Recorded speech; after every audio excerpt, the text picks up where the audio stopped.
story, Oliver asks for more. Charles Dickens criticizes how people in Victorian era who were earning and living a luxurious life, whereas people in workhouse were suffering for a food at one time a meal. So let us understand what happened in this story. So here, Oliver was born in a workhouse where his mother was working aimlessly and she was unmarried, as we know by the doctor's statement. Here I am not exactly saying the words because I am going to make it a video where I have to revise 3 to 4 chapters. So please read the chapter after this explanation. So here, in the story, the procedure begins with Oliver taking birth, Mr. Bumble giving him name as Oliver and next child as Unwin, because he was naming all the children as alphabets, showing that how birth of a child was not taken seriously, whereas it is a joyous occasion. Oliver's mother dies after the birth of Oliver. After seeing her child, she refers as child because she does not know it was a girl or a boy. So here we cannot say Oliver. Okay. So now in this story, Oliver has turned 9 and he is very a pale, frail young boy who is very bony and has not sufficient food to eat in the workhouse. So one day his members and his group members decide to ask for more food. So here we can see how Oliver was bullied by other members of the group. Maybe they were all grown-ups because of that. So here Oliver was forced to ask for more food, and when he asked, the master's face went pale and he started to berate him.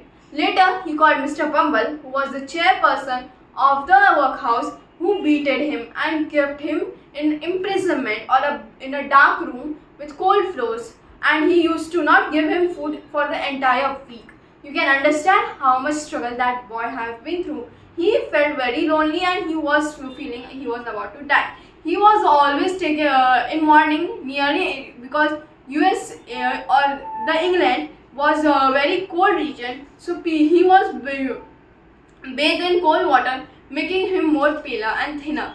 He was being offered to other people. If a man takes him, he will get five gold coins.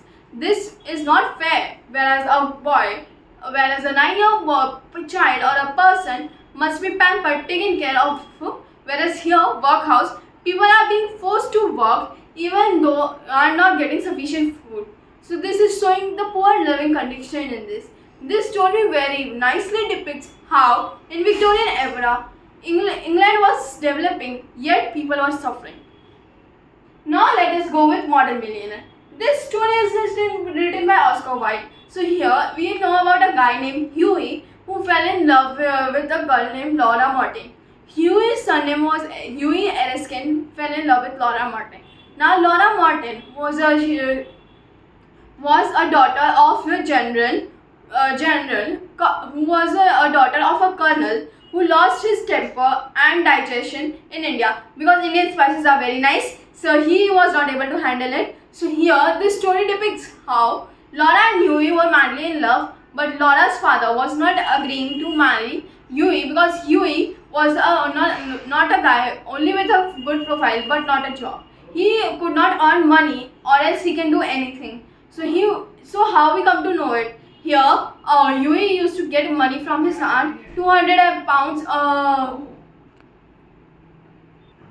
So here Huey used to get 200 pounds every month by his aunt, every year by his aunt.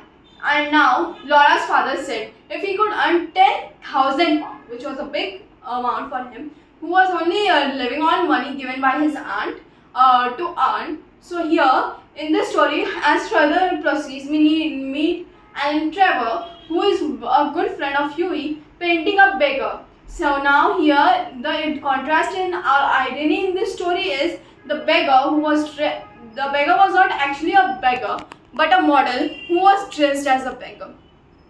So Huey thought that he was very poor because his clothes were very tattered, his shoes were cobbled, his coat, which he was wearing a brown coat, was also cobbled with patches. His cap was very torn off or tattered or very old, and his stick, he was leaning against a stick and he looked very weak and poor, in poor health. So he gave his money, which was a shilling and few copper coins. So he gave the shilling to the beggar, even though he had only few copper coins, and that shilling was worth a ride home.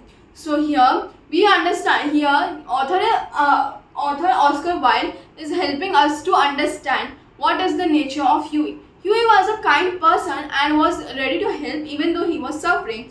So here Laura scolds him for that. Later, when Huey realizes that he was the richest man of London, Baron Husberg, so he was regretting it. But Alan Trevor had already told the entire story about how Laura's father was not agreeing to marry Laura off with Huey because he could not earn 10,000 pounds. So he gives 10,000 pounds from his pocket to Huey, which he gave again to Laura's father, and they got married. And Baron Husband was invited, and he was giving the speech for Huey and Laura's marriage, and Alan Trevor was the best man.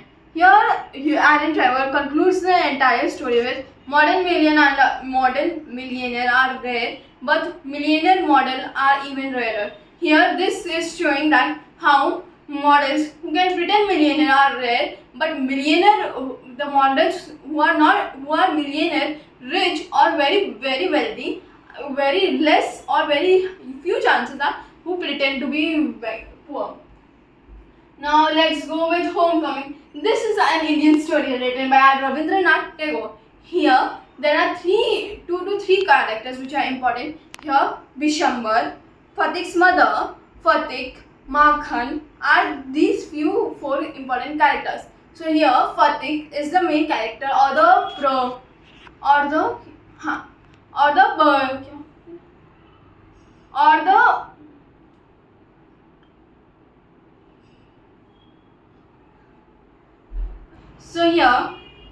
So here basically Fatik is the main character or the protagonist of our story, where story revolves around Fatik telling how he used to be a mischievous young boy in his village when he was taken away by Bishambar due to his mischiefs and goes to his aunt's. Now his aunt was very angry because she already had 3 boys to handle. Now this 14-year-old or 10 or 11-year-old boy came there, and later he became a 14-year when he was extremely tortured or extremely bullied by his aunt, where she used to tell him various things, making him self-conscious and very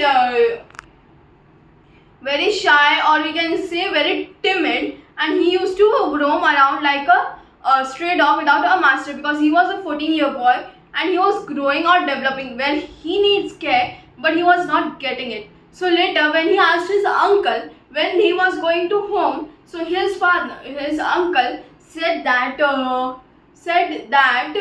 he will go in holidays. Now Fatik becomes sick due to his he was missing his home, because when he came to Calcutta, where he belonged, actually Fatik belonged from a village, and when he came to Calcutta, a city, and was not taken care of by his aunt, he felt very sad and lonely because his cousins did not include him in anything. Rather, he was bullied at school, but he was being quiet. So, and as he was growing older, his clothes were getting shorter, and his aunt used to shout at him regarding this, making him very timid and very scared boy or shy boy. And then he started to miss his hometown, where he used to fly kites. He used to enjoy his village life and had lot of friends.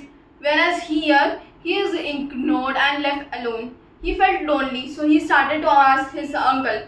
Now he gets sick, very sick, where he was on his nearly deathbed. It is not clear in the story, but his condition is very worse, and his mother is called by his uncle. When mother comes, Fatik says, "Mother, does the holiday have come?" So this here is a very sad story depicting how a 14-year-old boy was separated from his mother due to certain reason. One of the reasons was his father's death and his mischiefs, and then later he realizes his importance of where he was and what he got from his hometown. Thank you.